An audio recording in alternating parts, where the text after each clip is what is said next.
Allohga shunday duo qilgin: ey Robbim, sen mening holatimni ko'rib turibsan.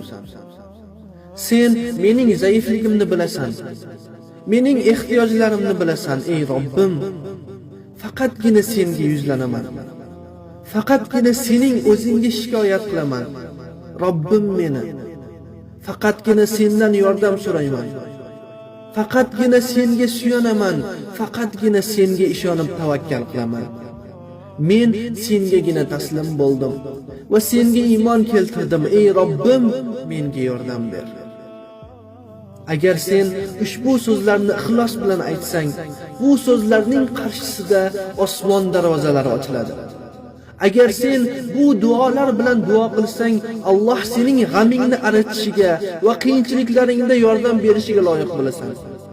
Zero agar Alloh xohlasa, qiyinchiliklarga yechim sen kutmagan joydan keladi.